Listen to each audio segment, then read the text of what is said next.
The topics and opinions expressed on the following show are solely those of the hosts and their guests and not those of W4WN Radio, its employees, or affiliates. We make no recommendations or endorsements for radio show programs, services, or products mentioned on air or on our web. No liability, explicit or implied, shall be extended to W4WN Radio, its employees, or affiliates. Any questions or comments should be directed to those show hosts. Thank you for choosing W4WN Radio. This is Beyond Confidence with your host, Divya Parekh. Do you want to live a more fulfilling life? Do you want to live your legacy and achieve your personal, professional, and financial goals? Well, coming up on Divya Parekh's Beyond Confidence, you will hear real stories of leaders, entrepreneurs, and achievers who have stepped into discomfort, shattered their status quo, and are living the life they want. You will learn how relationships are the key to achieving your aspirations and financial goals. Moving your career or business forward does not have to happen at the expense of your personal or family life, or vice versa. Learn more at www.divyaparekh.com, and you can connect with Divya at contact@divyaparekh.com. This is Beyond Confidence, and now here's your host, Divya Parekh. Good morning, folks. This is Tuesday morning, and I love being with you because without you, the show would not be possible. So for those of you who have got our books, I so appreciate you because from the partial profits of the book, we are helping entrepreneurs all across the globe. And I wanted to share that whether you go with expert to influencer or if you go with Entrepreneur's Garden, they are going to help elevate your life, your business, and your influencer status with impact. So folks, like we always share, be sure to have 1 hour of your time every month so that you can help somebody and be kind to others. So welcome, Brian. Thanks for having me. Absolutely. So Brian, we usually start out our show with a question from childhood. Do you have a moment that still stands out for you today? Wow. Yeah, I have many. I mean, I have many, so I'm not really sure. Just to pick a couple and share.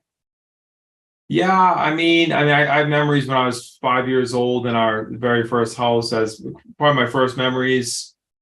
Probably my biggest one was a snowball fight that we had when I was probably 4 or 5, and my dad and my older sister, younger brother.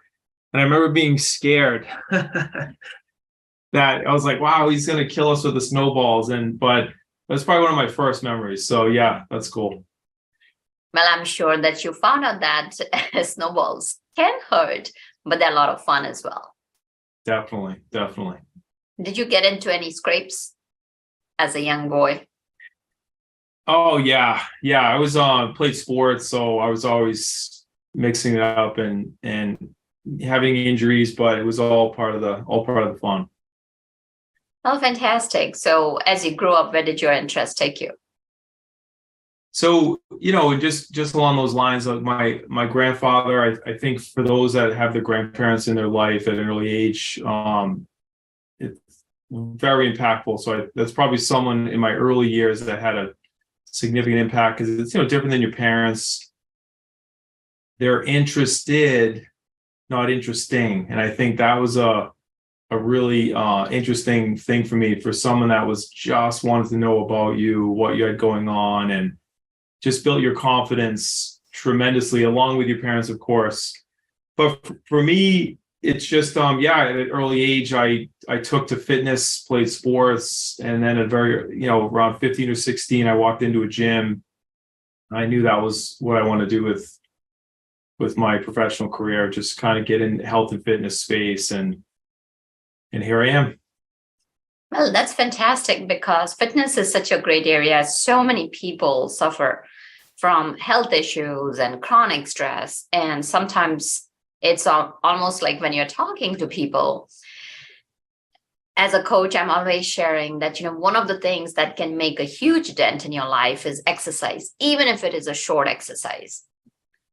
So as you started, you realized that, you wanted to be in exercise. So did you pursue your further education or your interest in health and fitness? Yeah, so I went to I went to college and got a degree in exercise physiology. So kind of early on, started as athletic training major and then moved to on the exercise physiology side, just because I knew I was, that was my path. And just, had my, opened several companies kind of off the bat, had a couple of pretty massive corrections, and then went back to school, got an MBA later as well, just to kind of round out some, framework and being more analytical and decision making, not just balls to the wall, jumping in head first. So that really helped. And yeah. Absolutely. So let's kind of rewind back a little bit. Tell us, how many companies did you open and what was going, and I'm sure just getting right out of the college, you were fairly young at that time. And what was that passion and drive that you wanted to open up different companies? Yeah, great question. Because I always try to think back, like what made, like, how do you become an entrepreneur? And for me, the very first thing that happened to me, my dad bought me 25 lobster traps when I was 12 years old. So I grew up on Cape Cod. My neighbor was on a beach, so I lived at the beach. We had boats. When I was 12 years old, I had a boat. So we would go out and pull the traps and pull them by hand. I remember I wasn't able to pull them all, so he would have to finish. Some days we'd get a bucket full of lobsters and I'd put them on a scale and the guy would hand me, $70. Other days I'd pull all the traps and get nothing. So that was my first experience of feast or famine. You get paid on results, not paid on work. And then I did that for 3 years or so, and then got into home improvement franchises, light carpentry, painting, and did that for, again, make $800 a week when you're 17 years old, 18 years old, and then nothing the next week. You didn't have a job lined up. But so I kind of get used to that process. And then I remember in college, I didn't even heard the word entrepreneur as a kid. Never even heard until I went to college. Not even heard the word.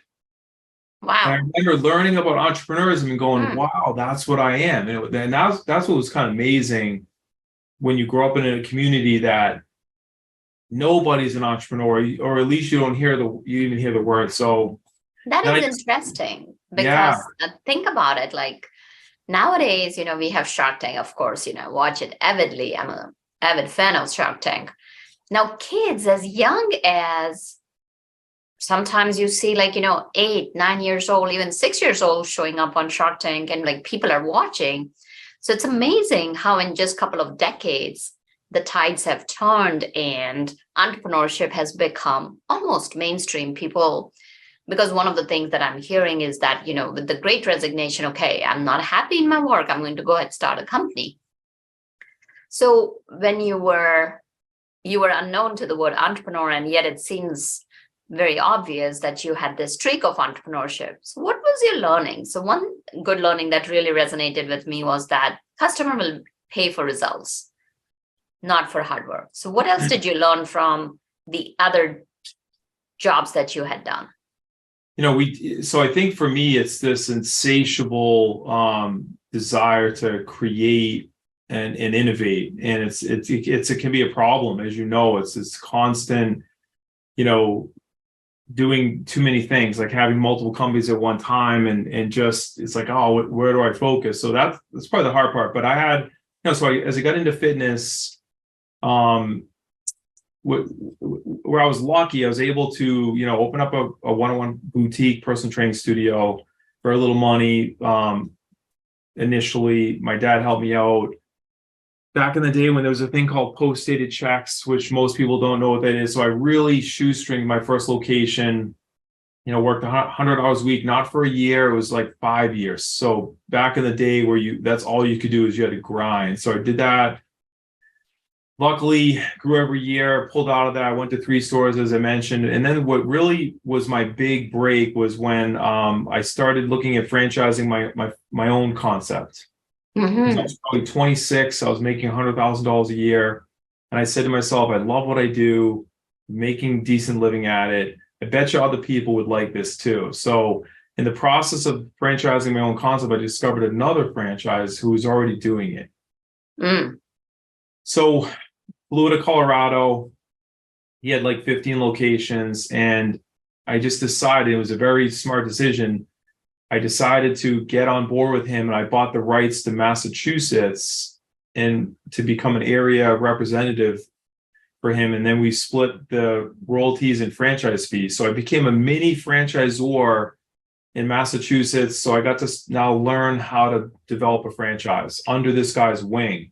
Mm-hmm. And I negotiated the price was 100,000, but I was able to negotiate 10,000 down, and then he kept the first 90,000 in sales. And I went on to sell 60 franchises, get 40 open, and then exit for 1.2 million 5 years later. That's fantastic. So you talked about that you went back to MBA. So before you went back to MBA, you mentioned that you had opened up a few companies. What were they about? Yeah, so I think it was, so when I was in, so I had my company. So basically I had one-on-one training. I opened up, kind of later on, we'd opened up a meal prep concept where we made 13 organic meals that were all 300 calories or less, which was kind of amazing. All made, so you just have to heat them up when you get them.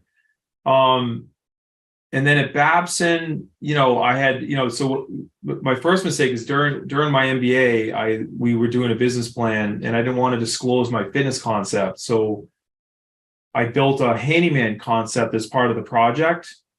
And in the research, I was like, wow, this is a viable franchise model. So of course, what do? I just sold my fitness brand, my development rights. I had a bunch of money in the bank.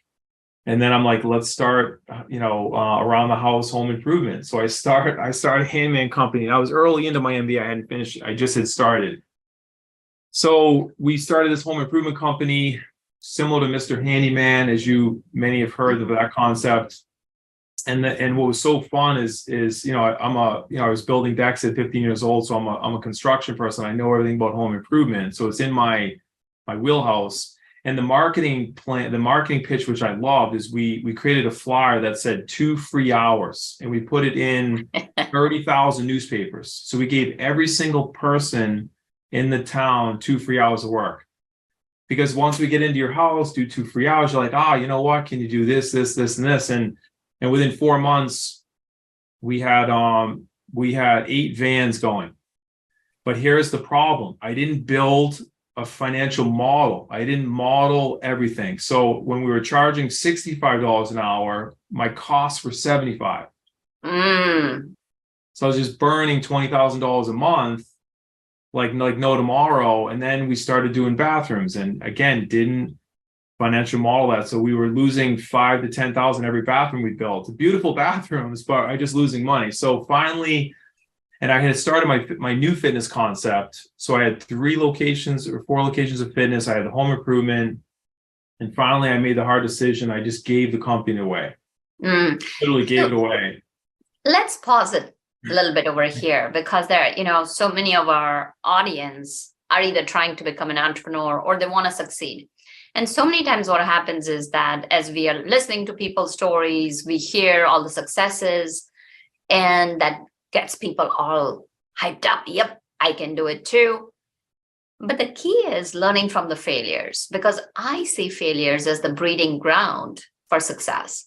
So based on your learnings, what could you say? Like, let's say if somebody were starting out, what would be 4 to 5 steps that they gotta keep an eye on?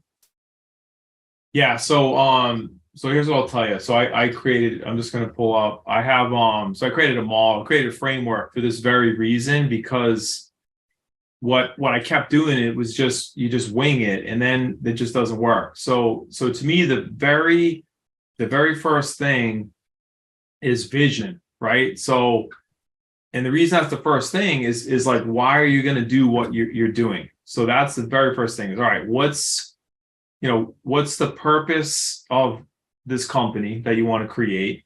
You get clear about that. What are your core values?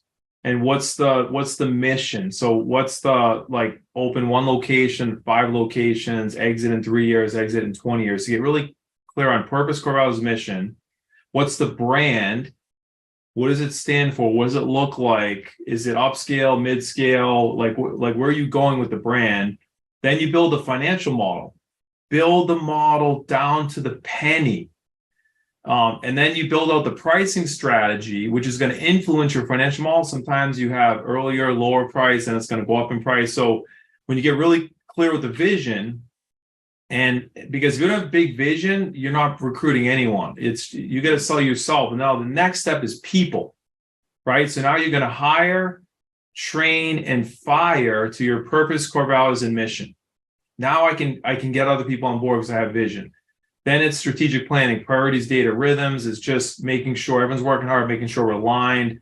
Then we open the business, form the company, run demos, site selection, just getting really clear on opening the business LLC, light up the marketing, all the marketing stuff that you do, which is designed to get leads. And then in a sales process that's designed to convert those leads.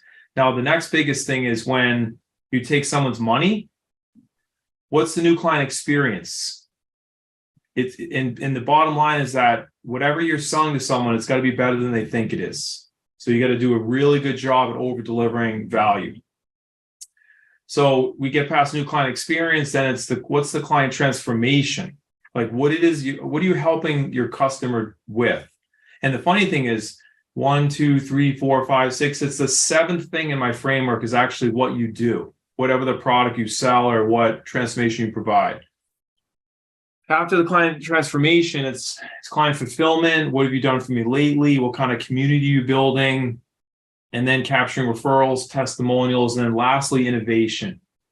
Making sure you're constantly innovation. And that's these mini experience we talk about, which are, these mini failures. That's a very comprehensive model. I want to come back to the financial model.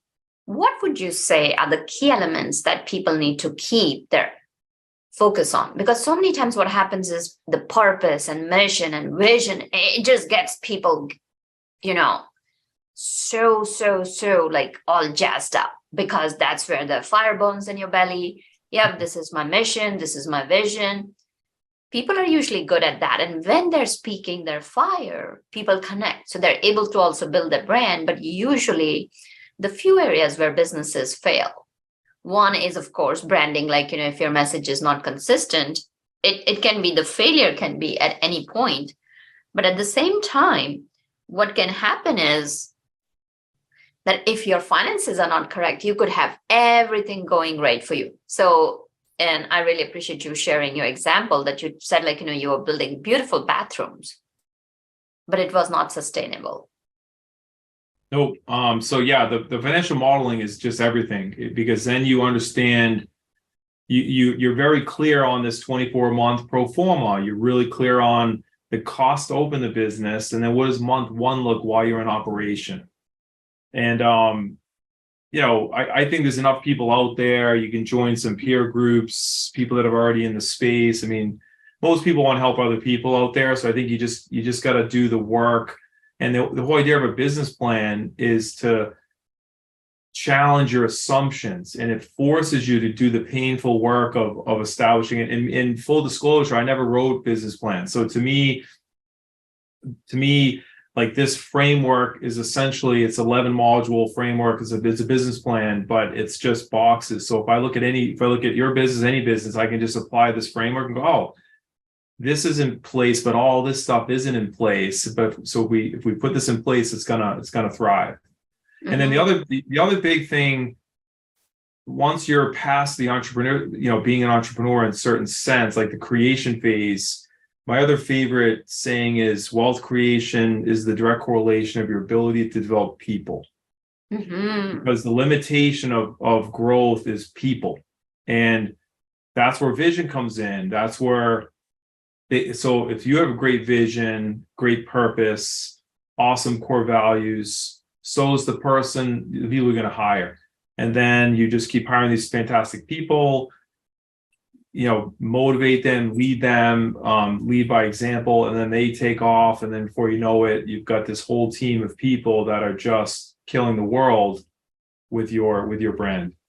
Agreed, because without people, no company. It's just either brick and mortar or it is on laptop and cloud. Exactly. Because so many times what happens is, and especially with today's generation, they are looking for impact. They are looking for growth where they can grow. It's not just about money for them. It's about, can they relate to your company? So as we were talking earlier, as financial model is important, vision, purpose, and mission is also important, because that's where we can keep the fire burning even during the tough times. Because if you lose your mojo and feel the burnout, then people are not going to perform. And if you don't perform, there's no productivity, there's no profits. So you're absolutely right. People are the profits. Now, so many times what happens is people are looking for hiring people. And like one of the things I always say is that make sure that you hire the right person for the job. And that's one of the things that I have learned from my business years. What are your learnings? So let's see. So from a hiring standpoint, I'll give you a couple tools that I use. So I've done this coaching called Strategic Coach. And this guy, Dan Sullivan, has been coaching entrepreneurs for over 40 years. And he's a pretty amazing guy. I don't know if you've heard of him. Yeah. But he's uses this concept, Kathy Kolbe, and she has a profiling tool called the Kolbe A Index. So to me, you have to make your Kolbe present, and then as you build out positions for what you need, you have to make sure they have this, the right fit. And because like in franchising, like I'm a 7463, so I'm the first number is fact finder, and you're either a 1 or 1 to 10. So I'm a 7, so I'm a fact finder. I need a lot of detail, and everything I do, I just need information. But if someone's not a fact finder, if they're a 3 fact finder and I'm a 7, I'll bore them to death with detail. So the Kolbe is a great tool, fact finder. The next one is follow through, which is your ability to work systematically and approach your work in a somewhat organized fashion. I'm only a 4 on follow through. So I kind of do different, I don't work that way. So I use tools to help me make up for where I lack. And then the third number is quick start, and that's your ability to take risk. I'm a 6. Someone else could be a 1, 2, or 3. Someone could be a 10. And that's your ability to try things that haven't been proven. And then the last one is implementer, and that's the amount of energy you have to work with your hands. Those are people that love to build stuff, put stuff together. So I had my team in place before we did Kolbe. So it was really amazing to have this whole team. And then everyone did the Kolbe, and my right-hand guy at the time, we were like, wow, this is so accurate. This is amazing. So it allows you to kind of, to me, like the 3 positions in a company, someone's got to make it up. Someone's got to and this is Dan Sullivan's framework. Someone's going to make it up. Someone has to make it happen. And then someone has to make it recur. And those are different people. So, it's all about, and again, Dan's purpose is to help entrepreneurs find their unique ability, and then to build a team with supporting unique abilities. And they do the work. Everyone loves something you don't like to do. So it's important to don't just bang your head against the wall, do stuff that you hate, because there's one part of the company you love. Just do that one thing, find people to do other stuff, delegate it out.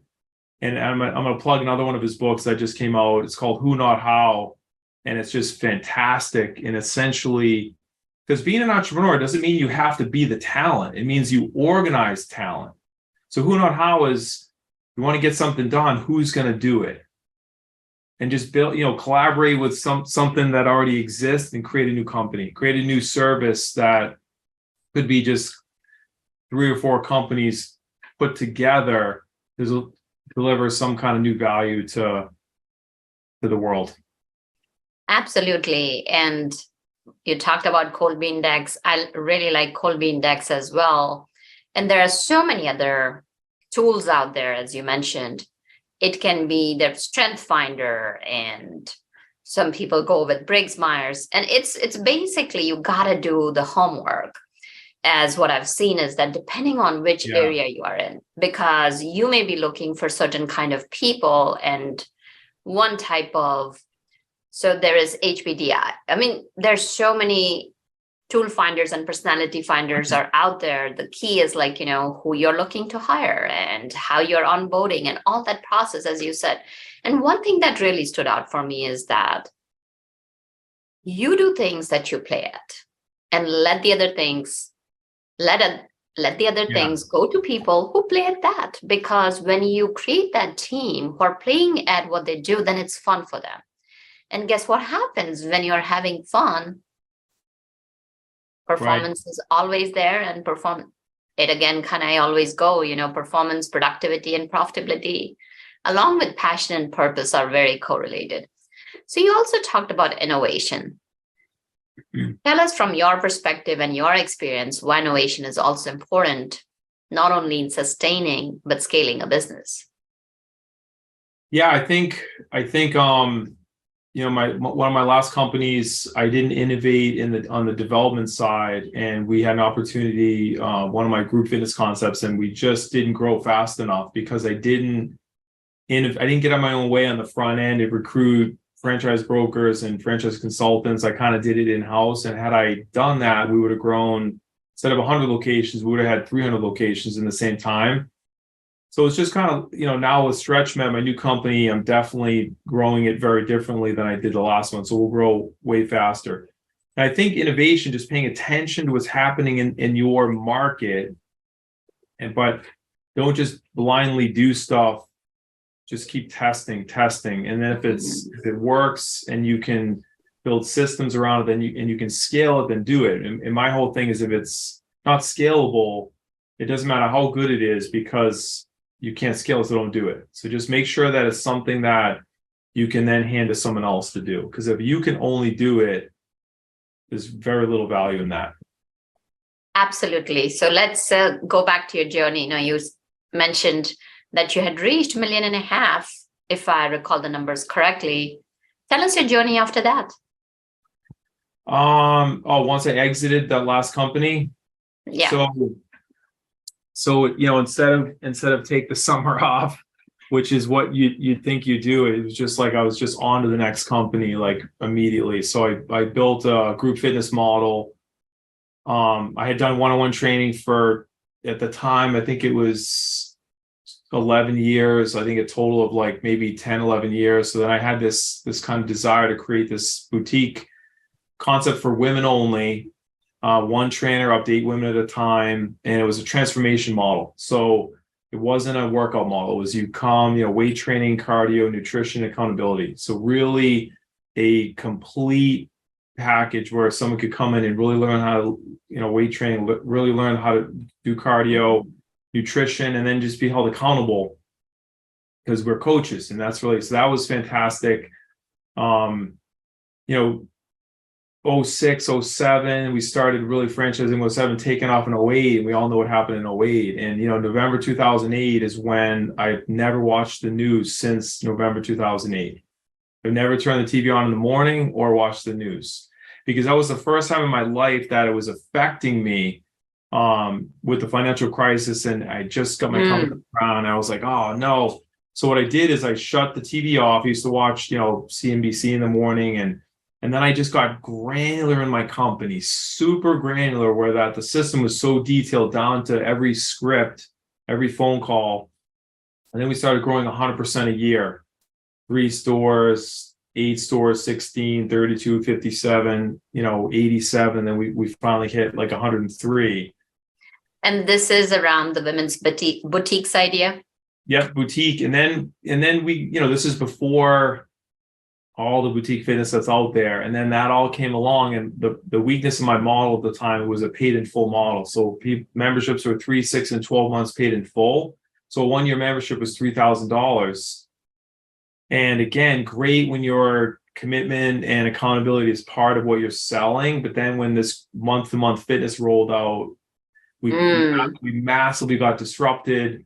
there was some loopholes in some of my franchise agreements, so we let a bunch of franchise owners out. So that brand still exists, and the good news is and then COVID hit, so Of course. we're still we're about to grow that brand again, which I'm excited. But we're giving it another probably 6 months to again fully, study the owners that are open. We had a call with the top owner the other day, and it was just an awesome call. He's doing incredibly well.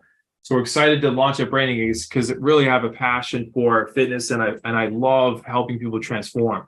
When they think something is impossible, I'm like, all right, we're going to show you what amazing shape you can get in, better than any shape you've potentially been in your whole life.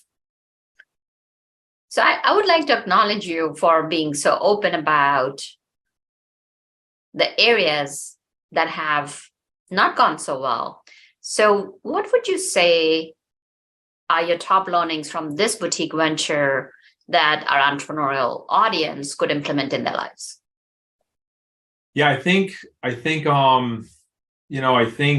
that type of disruption, because the pricing model I had in place, it was great, but it was also the thing that killed us. So that great pricing model allowed you to open up a studio, positive cash flow, $100,000 year one, because your customer base was paying in full for services to be rendered. And when there was no other competition, the space was great. But then once that competition hit, so my lesson in my new brands, we only run month to month, 30-day notice memberships. So the customers are voting on a monthly basis, and allows us to not to grow too fast. It allows us to understand making sure we're delivering value, and people aren't just handing us cash for 12 months out. So I learned that reality, and I learned that I stopped creating. So with my last brand, I didn't do anything outside of that for a good, I don't know, maybe at least 10, 12 years. And starting StretchMed really helped me tap into what I really love to do, which is create stuff from scratch. So I'm now going to really take companies from 0 to 100 stores, bring on professional team after that, and then I kind of go back to 0 and go back to the creation stage. So you have mentioned that you're a whiz at helping people create their franchises. So what is a marketable idea? And if somebody a lot of people have this fascination and with creation, and they're great creators and innovators, and they come up with so many different ideas, but how would somebody know that an idea can be franchised? So you need proof of concept. So the first thing you have to do, the cool thing is that everything can be franchised, which is kind of cool. So the parameters are, you need a brand, and you need an operations manual, and you need proof of concept. So it could be some kind of coaching business. You could coach some type of entrepreneur, some type of business. And once you develop a framework, an operating model, proof of concept, I've got 100 clients, they all pay me, $1,000 a year, let's just say. That's $100,000 a year business model. A lot of people would want to buy into that. If you have a proven system that you in the basic proven system. So inside your franchise documents, there's something called item 19, and it's where you make earnings claims. And the way to sell franchises is you just need good validation. You need franchise owners that are doing well. So your listeners could look at whatever their skill set is, could be in coaching someone. And the cool thing about this, everyone thinks that they can't do something, but the reality is that you're in a position, everyone listening to this podcast, there are millions of people that want to be where they're at. They just don't realize that. Millions and millions of people that would absolutely pay for you to help them get to where they're at, to where you're at. So just life coaching, some kind of helping people. And I believe everyone needs a coach. Everyone needs a coach who's where they want to be. And that's why strategic coach for me is incredible, because this guy is if I can be as sharp as him at 78 years old, I mean, wow, it's pretty amazing. Absolutely. So I really like the proof of concept that if it is working, then you can market it. So let's say people have done all the three things that you mentioned, now what would be their next step? Yeah, great question. So, and again, if it works once, it can work 1,000 times. That's the beauty of franchises. So now you've got a brand, you've got an operations manual, or even just a system, and then you have proof of concept, right? Now, what I would suggest is you sell that first model to a franchisee. That way, because it's much easier to buy something existing with cash flow and profit than to sell a zip code. So it's either you sell that first one or you open two others. Because one thing I learned in my career is when I got to 3, that's when people got excited. When I went 1, 2, 3, then people wanted to buy franchises. So that's another. It's further on that proof of concept by going to 3, and then start selling your existing locations or units or franchise models, and just open more of them. And then start locally close to home if you're a brick and mortar, but if you're in the coaching space, it's kind of all over the place. You can really go anywhere. Absolutely. And you mentioned that in one of your previous women's boutique brand, there were some issues with the price and also with some franchisees. Now, so many times what happens is that, like, you have built that franchise. It is the brand that you got to maintain, because in today's day and age, as it is, the trust between consumer and brands have gone down tremendously low, and brand matters, whether we like it or not. How others perceive you, how you can build loyal fans who will become champions and will promote your brand is super important. So have you ever had an experience that if you bring on a wrong franchisee, they could do a lot of damage to your brand? And should people be looking out as to who to bring on? Yeah, 100%. And that's kind of part of the learning curve. And we have, secret shoppers that we send out to all the locations.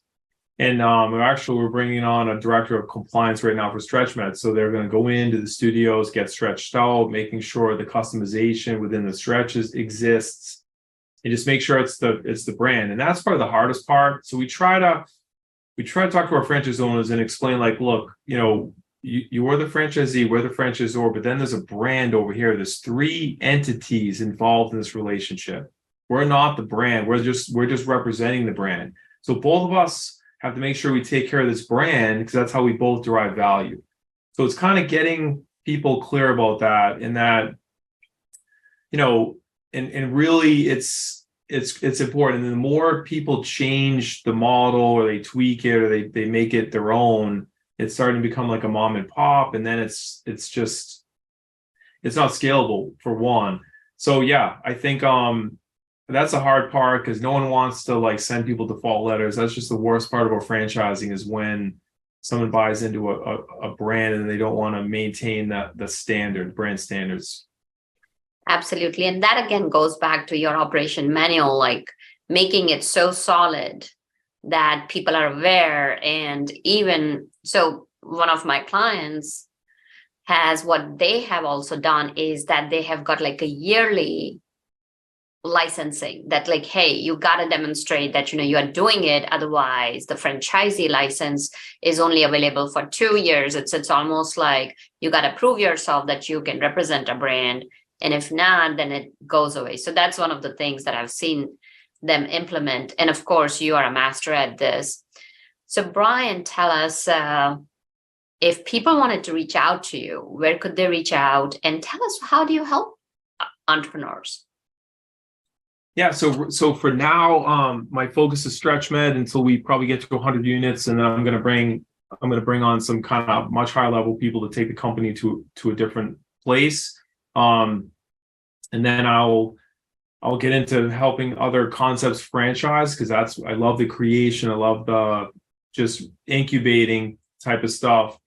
But for now, StretchMed is a fantastic widget. It's a fantastic mechanism where any of your listeners can buy a StretchMed franchise. And really what we're doing is we're training fitness professionals, certified personal trainers, athletic trainers, exercise physiology routine.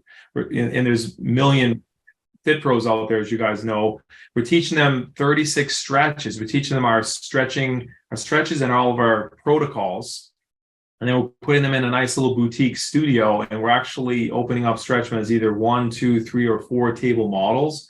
So as little as 300 square feet in a retail area as big as 1,200 square feet. So high traffic retail strip malls or destination type places.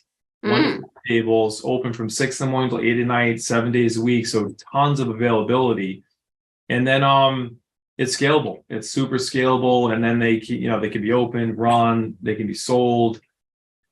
So that's what I'm doing now. And then LinkedIn is probably not a big social media person. So I'm just kind of, trying to pay attention to LinkedIn. That's probably more my peeps than anywhere else would be with LinkedIn. So probably LinkedIn, stretchmanstudios.com is our website.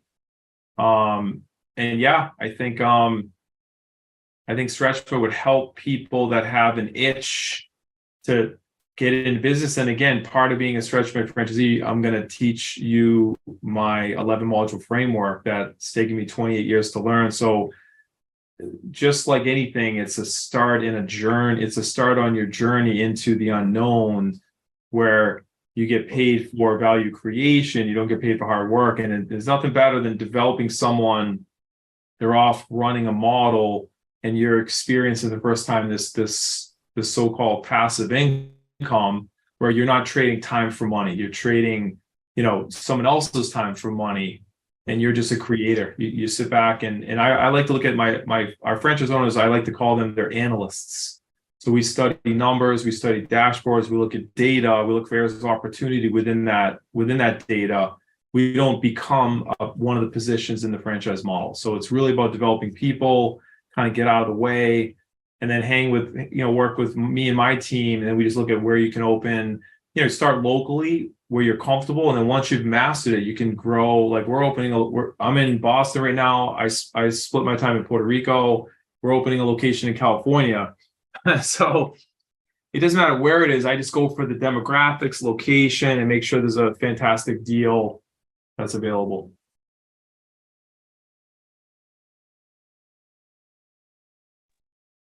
That's fantastic. And could you repeat the website? Is that where, like, let's say if one of our listeners is interested in starting their franchise, that's where they would go? Yes, stretchmanstudios.com. And then my LinkedIn, Brian R. Cook, should be able to find me, Brian R. Cook, San Juan, Puerto Rico. I think I have my Puerto Rico profile up there. And then, and then from the website, and then just, thanks for having me, and hope all your listeners just stay on that journey to being independent, freedom of time, Dan Sullivan's 4 freedoms: freedom of time, freedom of money, freedom of purpose, and freedom of relationships. And it's just a fantastic place to be. Absolutely. And thank you for sharing your knowledge so generously, Brian. I thoroughly enjoyed the conversation. And listeners, you heard, if you're interested, definitely go visit the website and see that you are able to create that freedom for yourself in all those 4 areas. And listeners, thank you so much for joining us, because without you, the show would not be possible. Thank you, Brian, and we appreciate you joining us. And thank you, Juan, for making the show technically possible. And folks, we'll see you next time. Be well until then. Take care. Thank you. Thank you for being part of Beyond Confidence with your host, Divya Parekh. We hope you have learned more about how to start living the life you want. Each week on Beyond Confidence, you hear stories of real people who have experienced growth by overcoming their fears and building meaningful relationships. During Beyond Confidence, Divya Parekh shares what happened to her when she stepped out of her comfort zone to work directly with people across the globe. She not only coaches people how to form heart connections, but also transform relationships to mutually beneficial partnerships as they strive to live the life they want. If you are ready to live the life you want and leverage your strengths, learn more at www.divyaparekh.com. And you can connect with Divya at contact@divyaparekh.com. We look forward to you joining us next week.